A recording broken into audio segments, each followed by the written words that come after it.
والذين آمنوا وعملوا الصالحات لهم مغفرة ورزق كريم والذين سعوا في آياتنا معاجزين أولئك أصحاب الجحيم وما أرسلنا من قبلك من رسول ولا نبي إلا إذا تمنى ألقى الشيطان في أمنيته فينسخ الله ما يلقي الشيطان ثم يحكم الله آياته والله عليم حكيم ليجعل ما يلقي الشيطان فتنة للذين في قلوبهم مرض والقاسيات قلوبهم وإن الظالمين لفي شقاق بعيد وليعلم الذين أوتوا العلم أنه الحق من ربك فيؤمنوا به فتخبت له قلوبهم وإن الله لهادي الذين آمنوا إلى صراط مستقيم ولا يزال الذين كفروا في مرية منه حتى تأتيهم الساعة بغتة أو يأتيهم عذاب يوم عظيم الملك يومئذ لله يحكم بينهم والذين آمنوا وعملوا الصالحات في جنات النعيم والذين كفروا وكذبوا بآياتنا فأولئك لهم عذاب مهين. أعوذ بالله من الشيطان الرجيم بسم الله الرحمن الرحيم قل يا أيها الناس اے محمد صلی اللہ علیہ وسلم کہہ دیجئے یا ایھا الناس اے لوگو انما بے شک جو ما موصولہ ہے یہاں پہ انا میں لکم واسطے تمہارے نذیر کا معنی خبردار کرنے والا ڈرانے والا مبین صاف صاف کھلا کھلا واضح طور پہ پچھلے رکوع میں اللہ تعالیٰ نے اس بات کی وضاحت فرمائی ہے کہ کون لوگ ہیں جن کی میں میدان جنگ میں دوران جہاد مدد کرتا ہوں اور کون لوگ ہیں جو میری نصرت سے محروم رہنے والے ہیں. اور پھر یہ بھی بتایا اللہ تعالیٰ نے کہ جو لوگ میری نصرت سے محروم رہنے والے ہیں انبیاء کو جھٹلانے والے ہیں ان کا نتیجہ بالآخر ہلاکت اور بربادی ہے. اور ساتھ اللہ نے فرمایا کہ اللہ تعالیٰ اپنے وعدے کی خلاف ورزی نہیں کرے گا. اس کے بعد اللہ تعالیٰ فرماتے ہیں کہ اے محمد صلی اللہ علیہ وسلم میں نے یہ کہہ دو کہ میں تو تمہیں کھلا کھلا خبردار کرنے والا ہوں کہ تمہارا جو طرز عمل ہے جو طریقہ تم نے اختیار کیا ہے اس کا نتیجہ کیا ہوگا دنیا میں اور آخرت میں اس کا انجام کیا ہوگا. میں تمہیں برے انجام سے کھلا کھلا ڈرانے والا ہوں. آگے اللہ تعالیٰ فرماتے ہیں کہ فالذین آمنوا وعملوا الصالحات فالذین پس وہ لوگ آمنوا کون سا فعل ہے ماضی ہے جو مذکر غائب کا صیغہ ہے. آمنوا جو ایمان لائے وعملوا یہ بھی ماضی ہے جو مذکر غائب کا صیغہ ہے ایمان لائے اور عمل کیے صالحات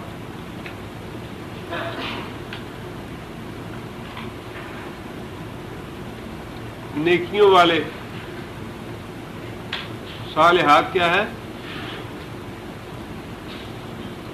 اسم فاعل ہے جیسے طالبات ہے قانتات ہے ساجدات ہے اسی طرح صالحات نیکیوں والے عمل لہم واسطے ان کے